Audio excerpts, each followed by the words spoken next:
నమస్తే, welcome to Shri media. నేను మీ విష్ణుప్రియ. మన జీవన విధానంలో ఎన్నో సందేహాలు, ఎన్నో అనుమానాలు. కర్మ ఫలితం అంటే ఏంటి? కర్మ ఫలితాన్ని తప్పించుకోవాలంటే ఏం చేయాలి? మనకొచ్చే సమస్యలకి అసలు పరిష్కారం ఎక్కడుంది? ఇలా దేవుడితో ముడిపడి ఉన్న ఎన్నో సందేహాలు మనకున్నాయి. అలాంటి సందేహాలకి సమాధానాల కోసం నేను వాస్తు జ్యోతిష్య పండితుల్ని మీ ముందుకు తీసుకొచ్చాను. ఆయనే డాక్టర్ గుండెపూడి శివ సుధీర్ శర్మ గారు. గురువుగారు మనకు అన్ని విషయాలు చెప్తారు. మనకున్న సందేహాల్లో కొన్ని సందేహాలని ఇప్పుడు నివృత్తి చేసుకుందాం. నమస్తే అండి. శ్రీమాత్రే నమః. శ్రీ గురుభ్యో నమః. నమస్తే గురువుగారు. మనిషి జీవన విధానంలో ఎన్నో సమస్యలతో బాధపడుతూ ఉంటారు. అసలు ముఖ్యంగా మనం ఎక్కువగా వింటున్నది ఏంటి అంటే కర్మ. ఇప్పుడు ఎవరైనా ఏమన్నా జరిగింది అంటే అది కర్మ ఫలితం అంటుంటారు కదా. అసలు కర్మ ఫలితం అంటే ఏంటి? అది జీవితం మీద ఎంతవరకు ప్రభావితం చూపిస్తుంది? మంచి ప్రశ్న అమ్మా. చాలామందిని పట్టి పీడిస్తున్నటువంటి విషయం అసలు కర్మ అంటే ఏమిటి, ఎక్కడి నుంచి వస్తుంది, ఎలా వస్తుంది? ఈ కర్మ సిద్ధాంతం అనేది మన జ్యోతిష్ శాస్త్రంలో చాలా స్పష్టంగా చెప్పబడుతూ ఉందమ్మా. రుణానుబంధ రూపేణ పశుపత్ని సుతాలయ అనేటువంటి ఒక శాస్త్రం ఉంది.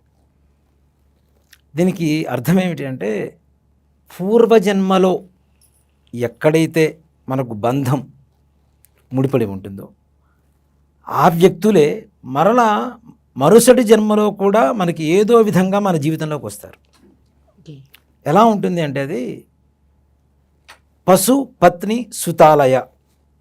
పశువులు, ఇంట్లో పెట్స్ పెంచుకుంటుంటాం, కుక్క పిల్లలు, గోవులు, కొంతమంది పిల్లులు, నక్కలు, రకరకాల జంతువులు పెంచుకుంటూ ఉంటారు. వాటికి కూడా పూర్వజన్మలో మనకి అనుబంధం ఉన్నట్టు. అట్లానే పత్ని, భార్య. భార్య కూడా పూర్వజన్మలో ఎక్కడో రుణానుబంధం ఉంటేనే ఈ జన్మలో భార్య అవుతుంది, లేకపోతే రాదు. సుతాలయ, పిల్లలు. మనకు కలిగేటువంటి సంతానం కూడా పూర్వజన్మ సుకృతం వల్ల పూర్వజన్మలో ఉండేటువంటి రుణానుబంధం ఏదైతే ఉందో అది తీర్చుకోవడానికి మాత్రమే ఈ జన్మలోకి మరలా మనకు వస్తుంటారు, మన జీవితంలోకి వస్తుంటారు. అంతేకాకుండా ఈ శాస్త్రం ఏం చెబుతుందంటే, ఏదైతే పూర్వజన్మ రుణానుబంధం ఉన్నదో ఆ బంధం ఉన్నంతకాలం మనతో ఉంటారు. ఆ బంధం అనేది ముగిసిపోయిన తర్వాత తప్పనిసరిగా మన జీవితంలోంచి వెళ్ళిపోతారు అంటారు. శాస్త్రం రుణానుబంధ రూపేణ పశుపత్ని సుతాలయ అని చెప్తోంది. కానీ నేను చేసినటువంటి ఒక రీసెర్చ్లో పరిచయం అయ్యేటువంటి ప్రతి వ్యక్తి కూడా పూర్వజన్మలో ఉండేటువంటి రుణానుబంధమే. అంటే మనకి పరిచయస్తులు కూడా రుణానుబంధంతోనే ఉంటారు తప్పనిసరిగా. మనకు కొద్దిగా పరిచయమైన వ్యక్తులు, ఇప్పుడు స్నేహితులు, భార్య, పిల్లలు, ఈ పశుపక్షాదులు కాకుండా పరిచయస్తులు, స్నేహితులు, వీళ్ళు కూడా రుణానుబంధం, తప్పనిసరిగా రుణానుబంధమే. ఇది ఎలా చెప్పగలుగుతున్నాను అంటే, ఒక జ్యోతిష్ శాస్త్రానికి వెళ్తే పితృదోషం, స్త్రీ శాపం అని చెప్పి ఒక రెండు ఉంటాయమ్మా. అవును, చాలామంది ఇప్పుడు వీటి మీదనే సబ్జెక్ట్స్ చేస్తున్నారు. ఇవి ఎలా వస్తాయి అనేది ఒక ఇది. నేను దాదాపు ఒక 2-3 లక్షల జాతకాలు ఇప్పుడు చూసుంటాను. వాటిలో జాతకాలు, వాటిలో కొన్ని రీసెర్చ్ చేయడం అనేది మొదలుపెట్టాను. జ్యోతిష భాగం నేర్చుకోవడం వేరు, దాన్ని ప్రాక్టికల్గా మనం లోతుగా వెళ్ళి తెలుసుకోవటం వేరు. దీనికోసమనే ఒక 3 లాంగ్వేజ్లు నాకు రాని భాషల్లో కూడా ఒక ట్రాన్స్లేటర్ని పెట్టుకొని రీసెర్చ్కి వెళ్ళాను నేను. నాకు మహారాష్ట్ర వెళ్ళా, తమిళనాడు వెళ్ళా, కేరళ వెళ్ళా, కర్ణాటక వెళ్ళా. ఈ 4 భాషలు నాకు రావు. కానీ వీటిలో కొంతమంది జాతకాలు తీసుకొని వాళ్ళ ఇళ్ళలో ఉండేటువంటి ఈ పశువులు, ఈ వీటి డేట్ ఆఫ్ బర్త్ల వివరాలు తీసుకొని, జన్మ వివరాలు, వాళ్ళ పిల్లల వివరాలు తీసుకొని, వాళ్ళ స్నేహితుల వివరాలు తీసుకొని, వాళ్ళకి పరిచయం ఉండేటువంటి వాళ్ళ బాస్ అంటే ఒక ఆఫీసులో పనిచేస్తున్న యజమాని డేట్ ఆఫ్ బర్త్లు కానీ వాళ్ళ వివరాలు కానీ తీసుకుంటే తప్పనిసరిగా ఒక మనిషికి ఏ రకమైనటువంటి పితృదోషం, స్త్రీ శాపం అనేవి ఉంటాయో వాళ్ళకి పరిచయం అయ్యేటువంటి ప్రతి వ్యక్తికి ఆ దోషాలు ఉంటాయి. అలా ఉంటేనే వాళ్ళు పరిచయం అవుతున్నారు, లేకపోతే కావటం లేదు. అంటే ఈ వ్యక్తికి పరిచయం అయ్యే వ్యక్తుల్లో కూడా పితృదోషాలు, స్త్రీ శాపాలు ఉన్నాయి, ఉంటేనే వీళ్ళకి పరిచయం అవుతున్నారు. అంతే, ఇన్ని కోట్ల మందిలో వాళ్ళే మనకి పరిచయం ఎందుకు అవుతున్నారు? మరి ఇప్పుడు ప్రపంచంలో ఎన్నో కోట్ల మంది ఉన్నారు, కానీ కొంతమందిని మాత్రమే మన దగ్గర తీసుకుంటాం, కొంతమంది మాత్రమే మనకు దగ్గర అవుతుంటారు, భార్య అవుతుంటారు, పిల్లలు స్నేహితులు అవుతుంటారు. ఇలా భార్యాభర్తల్లో చూసుకున్నా కూడా అదే ఉంటుంది. భర్తకి పితృదోషం ఉంటే మరలా పితృదోషం వంశం నుంచే భార్య వస్తుంది, లేకపోతే రాదు. ఇక్కడ భార్యాభర్తలకు ఇద్దరికి ఉన్నది అంటే పిల్లలకు ఉన్నట్టేగా, పిల్లలకు ఆటోమేటిక్గా వస్తుంది. అదే కర్మ అంటాం అసలు ముఖ్యంగా. ఓకే. మనం దీనికి కర్మ సిద్ధాంతానికి మన కంచి స్వామి వారు, మహాస్వామి వారు ఉన్నప్పుడు ఆయన ఒక మంచి కథ చెప్పారమ్మా. ఒక బ్రిటిష్ రాణి వచ్చి కర్మ సిద్ధాంతం అంటే ఏంటి, అసలు కర్మ అంటే ఏంటి అని అడిగాడు. ఇప్పుడు నేను అడిగినట్టు అడిగింది ఆ స్వామివారిని. ఆయన ఏం మాట్లాడకుండా ఒక పేపర్ మీద రాశారు, మీరు రేపు హాస్పిటల్కి వెళ్ళి అక్కడ జరుగుతున్నటువంటి సందర్భాలన్నీ చూసి తిరిగి నా దగ్గరికి రాండి, నేను సమాధానం చెప్తానని చెప్పి పేపర్ మీద రాసిచ్చారు. ఓకే. ఆవిడ హాస్పిటల్కి వెళ్ళింది. ఒక కలెక్టర్ భార్య, అదే కలెక్టర్ ఆఫీసులో పనిచేసి ఇంకొక అతని భార్య, దాంట్లో ప్యూన్ భార్య, దాని తర్వాత వీళ్ళందరి దగ్గర సహాయం పొందుతూ బ్రతికేటువంటి ఒక అతని భార్య, నలుగురు గర్భిణీ స్త్రీలు డెలివరీకి వచ్చారు. కలెక్టర్ భార్యేమో ఏసీ గదిలో డెలివరీ అయింది. మధ్యతరగతి వ్యక్తి ఏమో నార్మల్ రూమ్లో డెలివరీ అయింది. ప్యూన్కి ఏమో మరీ ఘోరమైనటువంటి స్థితిలో ఇదైంది. వీళ్ళందరి సహాయం తీసుకునేటువంటి భార్య మాత్రం ఇంకా ఘోరమైనటువంటి పరిస్థితిలో డెలివరీ అయింది. ఆవిడకి సమాధానం దొరికిపోయింది. మరుసటి రోజు వచ్చి స్వామీజీకి నమస్కారం చేసిందిట, నాకు సమాధానం దొరికింది స్వామి. ఏం దొరికిందని పక్క వాళ్ళు అడిగారు. ఆయన రాసిచ్చారు, మీరు వెళ్ళొచ్చారు, మాకు సందేహం ఉంది, అది అసలు మీకేం దొరికింది సమాధానం అక్కడికి వెళ్ళొస్తే అంటే, ఎవరు ఎక్కడ పుట్టాలో వాళ్ళ కర్మను బట్టి ఆ స్థానాల్లో వాడు పుడతారు తప్పనిసరిగా. కలెక్టర్ భార్య కడుపులోనే వాడు పుట్టాల్సిన అవసరం ఏంటి? వాడు చేసుకున్నటువంటి పాపపుణ్య కర్మ ఫలితం, పూర్వజన్మ రుణానుబంధం. అలానే ఆ కలెక్టర్ ఆఫీసులో పనిచేసే అతని భార్య, ఆ కింద ప్యూన్ భార్య, అంతకంటే కింద ఉన్న అతని భార్య, అందరూ డెలివరీ అయ్యారు ఒకే రోజు, నలుగురు ఒకే సమయానికి పుట్టారు. కానీ వేరే వేరే స్థానాల్లో ఎందుకు పుట్టారు? వాళ్ళ కర్మ ఫలితం అనేది ఒకటి. అలానే ఇప్పుడు ఏ పనైనా అవ్వకపోతే వాడి కర్మరా అని చెప్తూ ఉంటాం. ఇక్కడ కర్మ అనేది ఎప్పుడు ఒకే విధంగా ఉండదమ్మా. అమావాస్య పౌర్ణమి లాంటిది. కర్మ ఎప్పుడూ ఒకళ్ళని పట్టుకొని పీడిస్తూ ఉండదు. పుట్టినప్పటి నుంచి అబ్దుల్ కలాం గారు ఒక మాట చెప్పారు, నిరుపేదగా పుట్టడం నీ తప్పు కాదు, కానీ నిరుపేదగా చనిపోతే మాత్రం నీ తప్పు. అవును, అంతే కదా. ప్రయత్నలోపం కదా. ప్రయత్నలోపం. ప్రయత్నించిన తర్వాత ఎన్ని ఫెయిల్యూర్స్ వచ్చినా అవి సక్సెస్ అయినట్టే. ఒక పాఠం నేర్చుకుంటాం, లెసన్ వస్తుంది. మాత్రం ఓడిపోకూడదు. ప్రయత్నించడమే ఓడిపోతే అసలు చేస్తే రాదు అనుకొని వదిలేస్తే దానికంటే వస్తుందో రాదు తర్వాత దైవాధీనం తీసి పక్కన పెడదాం. మన వంతు ప్రయత్నం మనం చేస్తే భగవంతుడి అనుగ్రహం కూడా తప్పనిసరిగా ఉంటుంది. ఆ 1% భగవంతుడి అనుగ్రహం ఏదైతే ఉంటుందో దాంతోనే 100% ఫుల్ఫిల్ అయ్యి మనం అనుకునేటువంటి కార్యం ముందుకు వెళ్తుంది. అట్లానే ప్రతి ఒక్కడికి జీవితాంతకాలం కష్టాలు ఉండవు. అలా అని చెప్పి కోటీశ్వరుడికి పుట్టినటువంటి అతను బికారీ కాకుండా లేడు, ఏమీ లేనటువంటి అతను కోటీశ్వరుడు కాకుండా లేడు. ఇదేంటి మరి? కర్మ సిద్ధాంతమే కదా. ఇక్కడ దీంట్లో కూడా కొంత పూర్వజన్మ సువాసన అనేది ఒకటి ఉంటుంది. ఇప్పుడు మనం ఎక్కువగా విచిత్రంగా యూట్యూబ్ వాటిల్లో ఎక్కువ వీడియోస్ చూస్తుంటాం. చిన్నపిల్లలు పుట్టగానే సంగీతం పాడుతుంటారు, సారీ గా మా పాదని సరే. కొన్ని చాలా విషయాలు వేద సంబంధమైన విషయాలు, విజ్ఞాన విషయాలు ఇవన్నీ చెప్తుంటారు. ఇవన్నీ మరి ఎట్లా వచ్చినాయి వీళ్ళకి అనేది ఒక రీసెర్చ్కి వెళ్తే, పూర్వజన్మలో వీళ్ళు నేర్చుకుని ఉండి అవి పూర్తిగా అనుభవించకుండా అర్ధాయుష్యులో చనిపోయి ఉంటారు చూసారా. ఓకే. మరలా జన్మ ఎత్తగానే అవి నెమరు వేసుకుంటూ ఉంటారు. పూర్వజన్మ వాసనలు, సువాసనలు. అది కూడా కర్మ సిద్ధాంతమే తప్పనిసరిగా. అప్పుడు అనుభవించాల్సినటువంటి మంత్రం కానివ్వండి, సంగీతం కానివ్వండి, ఏ పనైనా కానివ్వండి, ఒక విషయ పరిజ్ఞానం ఏదైనా కావచ్చు, అప్పుడు అనుభవించలేదు. కానీ మరుసటి జన్మలో పుట్టగానే స్టార్ట్ అయిపోతుంది వాడికి. ఇప్పుడు మా గురుగారి దగ్గర మేము 6 శిష్యులు ఉండేవాళ్ళం. నేను నాకు 3 సంవత్సరాలకు పూర్తి అయిపోయింది. 5 సంవత్సరాల విద్య 3 సంవత్సరాలకు నేను పూర్తి చేసుకున్నా. నాకు ఇంకో 6 నెలల్లో పూర్తయిపోతుంది అనగా ఒక కొత్త విద్యార్థి చేరారు మా గురుగారి దగ్గరికి. 6 నెలల్లో నాకు 3 సంవత్సరాలు నేర్చుకున్నది వాడికి 6 నెలల్లో వచ్చింది.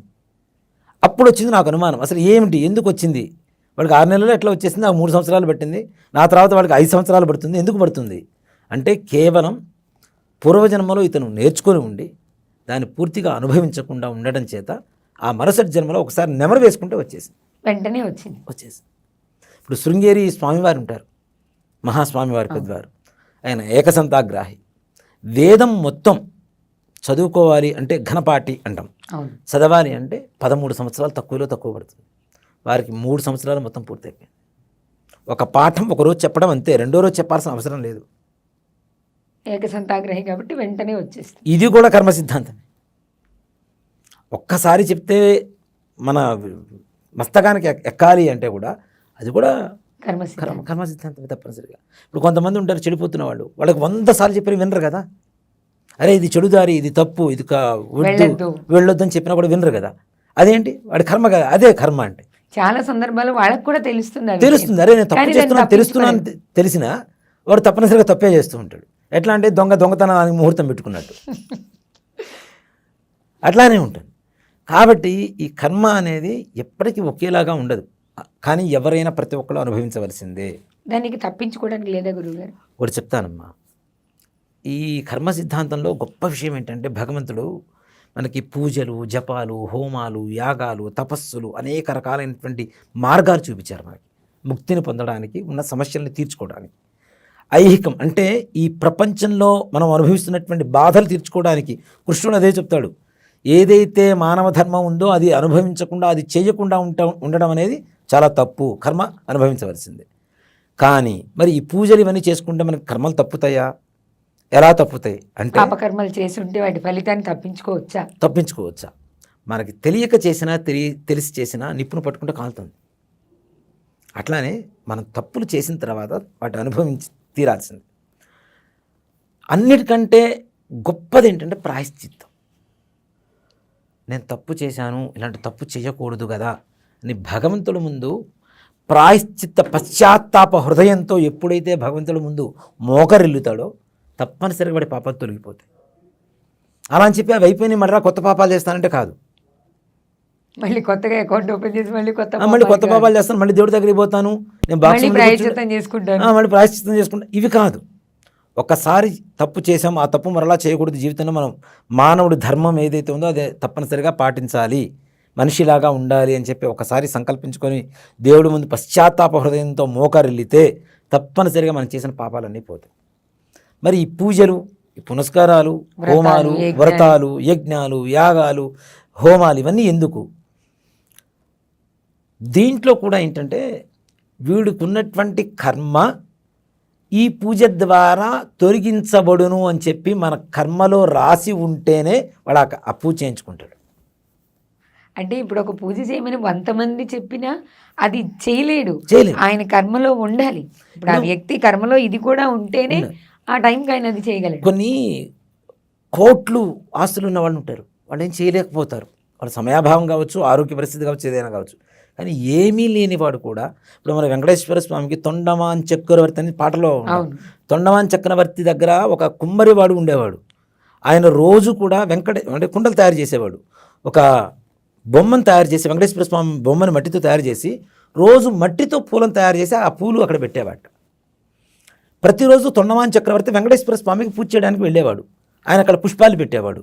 ఆ పుష్పాలు వెళ్ళిపోయేవి. మరుసటి రోజు ఈయన వెళ్ళేసరికి మట్టి పుష్పాలు ఉండేవి. ఇది ఎక్కడి నుంచి వస్తుంది, ఏం చేస్తుంది? ఈయన పెరుగన్నం నైవేద్యం పెట్టేవాడు ఆ మట్టి కుండలోని, ఆయన తెచ్చుకున్న అన్నం. ఈ కుమరతను భగవంతుడు ఇది స్వీకరించాడు తప్పనిసరిగా. కాబట్టి అక్కడ మట్టి పూలు ఉన్నాయి. సాక్షాత్ వెంకటేశ్వర స్వామి స్వీకరించాడు. కాబట్టి ఆ తొండమాన్ చక్రవర్తి పెట్టినటువంటి పుష్పాలన్నీ కూడా పక్కకు తొలిగిపోయి మట్టి పుష్పాలు మాత్రమే పాదాల చెంత పడి ఉన్నాయి. అందుకని ఇప్పటికీ కూడా వెంకటేశ్వర స్వామి వారికి మొట్టమొదటి ప్రసాదం కుండలోనే పెడతారు. ఆ కుండ కూడా ఆ వంశీకులు మాత్రమే తయారు చేస్తారు. దాంట్లో పెరుగన్నమే నైవేద్యం పెడతారు తిరుపతిలో. అంటే భగవంతుడు ఎన్ని కోట్లు ఖర్చు పెట్టి చేశామనేది కాదు, ఎంత భక్తిగా చేశాం, ఎంత మనస్ఫూర్తిగా చేశాం. మనస్సును దేవుడు యందు నిమగ్నం చేయకుండా ఎలాంటి పూజలు చేసినా, ఎన్ని కోట్లు ఖర్చు పెట్టి యాగాలు చేసినా దానివల్ల ఏ రకమైనటువంటి ఫలితం ఉండదు, కర్మ విముక్తి కలగదు. ఇది తప్పనిసరి.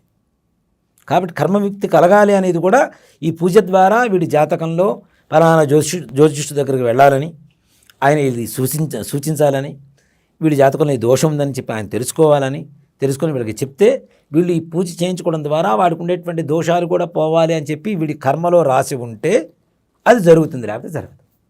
అది కూడా కర్మే కదా, అది కూడా కర్మే. దాంట్లో రాసి ఉంటేనే ఈయన అక్కడికి వెళ్ళగలడు, ఆయనని కలవగలడు, పూజ చేయించుకోగలడు. ఇప్పుడు చాలామంది గురువులు ఉన్నారు, కొంతమంది సరిగా చెప్పగలిగిన వాళ్ళు ఉన్నారు, సరిగా చెప్పలేనటువంటి వాళ్ళు ఉన్నారు జ్యోతిష్య భాగం. దాంట్లో చెప్పగలిగిన వాళ్ళని ఎంచుకోవటం అనేది కూడా ఒక కర్మ తప్పనిసరిగా. కర్మ సిద్ధాంతంలో భాగం. ఇది కూడా నేను ఒకటి చెప్తానమ్మా. ఇందాక నేను పితృదోషం స్త్రీ శాపం అని చెప్పుకుంటూ వచ్చాను చూడండి. పితృదోషం ఉన్నవాడు మరలా పితృదోషం ఉన్న జ్యోతిష్కుడి దగ్గరికి మాత్రమే వెళ్తాడు. జ్యోతిష్యుడు కూడా అలానే ఉంటారు తప్పనిసరిగా. అంటే అంత డీప్గా ఉంటుంది కర్మ సిద్ధాంతం అనేది. నా పూర్వజన్మ బంధం అనేది కూడా, రుణానుబంధం కూడా తప్పనిసరిగా అంత డీప్గా ఉంటుంది. భార్యగానే పుట్టాలని లేదు, కొడుకుగానే పుట్టాలని లేదు, కూతురుగానే పుట్టాలని లేదు, పశువులుగానే పుట్టాలని లేదు. ఏదో ఒక రూపంలో మన జీవితంలోకి తప్పనిసరిగా వీళ్ళందరూ వస్తూనే ఉంటారు. ఇదంతా కూడా కర్మ సిద్ధాంతాన్ని అనుసరించే ఉంటుంది. ఈ కర్మ విముక్తి జరగాలి అంటే ఒక్కటే, పశ్చాత్తాప హృదయం కావాలి, భగవంతుడి దగ్గర మోకరిల్లాలి, భక్తితో మనస్ఫూర్తిగా నమస్కరించాలి. తప్పనిసరిగా ఒక చేపలు పట్టేవాడు చెరువులోకి దిగిన తర్వాత అన్ని చేపలు ఎగిరి పడుతున్నాయి. ఒక చేప మాత్రం కాళ్ళ దగ్గరకు వచ్చి పట్టుకుంది, బొటన వేలు పట్టుకుంది. అన్ని చేపలను పట్టేసుకొని తీసుకొని వెళ్తున్నాడు. ఈ చేపలన్నీ అడిగినాయి, దాన్ని ఒక్కదాన్ని ఎందుకు వదిలేసామంటే, అది పట్టుకుంది నా పాదం రా, అది పట్టుకున్నది నా పాదం పట్టుకున్నది, నా శరణ కోరింది, దాన్ని ఎట్లా శిక్షిస్తానన్నట్టు. ఇవన్నీ ఎగిరెగిరి పడుతున్నాయి కాబట్టి పట్టుకుని పోయాడు. భగవంతుడి పాదాలు పట్టుకుంది కాబట్టి అది బతికిపోయింది. సో అంటే భగవంతుడిని నమ్మిని మనస్ఫూర్తిగా చేయగలిగితే భగవంతుడు అన్నీ ఇస్తాడు, కర్మ విముక్తి కూడా కలుగజేస్తాడు. ఇక కర్మ విముక్తి కలగాలన్నా మనకి తెలిసి కానీ తెలియక కానీ ఏమన్నా చేయనివ్వండి, ఆ కర్మ విముక్తి కలగాలి అంటే మనం భగవన్ నామస్మరణ చేయాలి. అది కూడా మనస్ఫూర్తిగా. ఇప్పుడు చాలామంది సోపులు పెట్టి రుద్దేసి స్నానం చేసి కూర్చొని జపం చేసాం, పూజ చేసామంటారు. ఇక్కడ దేహశుద్ధి కాదు, మనోశుద్ధి కావాలి. అవునా? ఆత్మశుద్ధి లేని ఆచారం అది చేయాలి, చిత్తశుద్ధి లేని శివపూజ చేయాలి, భాండశుద్ధి లేని పాకం అది చేయాలి. విశ్వదాభిరామ విరవేమ వేమన గారు అప్పుడే చెప్పారు. ఆత్మశుద్ధి లేకుండా ఆచారం వద్దు. దీనికి ఆచారం దేనికి? చిత్తశుద్ధి లేకుండా పిల్లవాడు ఆఫీస్కి వెళ్ళాడా, ఓ నమ శివాయ, దేనికి? అది చేసిన వేస్టే కదా. మనసంతా ఎక్కడో. భగవంతుడు రోజు మొత్తం కూర్చొని భగవన్నామ స్మరణ చేయమని ఎప్పుడూ చెప్పలేదమ్మా. కృష్ణ సిద్ధాంతం, కర్మ సిద్ధాంతం అదే. మనిషి చేయవలసినటువంటి ఉద్యోగం చేయాలి, భార్య భర్తకు వండి పెట్టాలి, భర్త చేయాల్సిన పనులు భర్త చేయాలి, కొడుకులు చేయాల్సిన పనులు కొడుకులు చేయాలి. ఇవన్నీ చేస్తూ భగవంతుడికి కనీసం రోజులు ఒక 15 నిమిషాలు కేటాయించాలి. కంచి స్వామివారు అదే అడుగుతారు. ఆయన దగ్గరికి అందరూ బంగారు నగలు అన్నీ తీసుకొని వెళ్ళి ఆయన ముందు పెడితే, నేను సన్యాసిని నేనేం చేసుకుంటాను, ఇవన్నీ నేను ఒక్కటి అడుగుతాను ప్రతి ఒక్కళ్ళని, అందరూ నాకు ఇవ్వాలి అంటారు. ఇచ్చిన తర్వాత మరలా వెనక్కి తీసుకోకూడదు, సన్యాసికి దానం ఇచ్చింది వెనక్కి తీసుకుంటే మహాపాపం అని అంటారు. ఏమిటి స్వామి అంటే, ప్రతిరోజులో మీ జీవితంలో 15 గంట నాకు భగవన్ నామస్మరణ చేసి పెట్టాలి అని అడుగుతారు కంచి మహాస్వామి వారు. అంటే అప్పటి నుంచి అందరూ అక్కడ ఉన్నటువంటి ప్రతి ఒక్కరు కూడా భగవనామస్మరణ అనేది మొదలుపెట్టారు. ఆ 15 గంట సేపు తప్పనిసరిగా స్వామివారికి చిత్తశుద్ధితో పూజ చేయాలి అనేటువంటి ఒక కార్యక్రమం మొదలుపెట్టారు.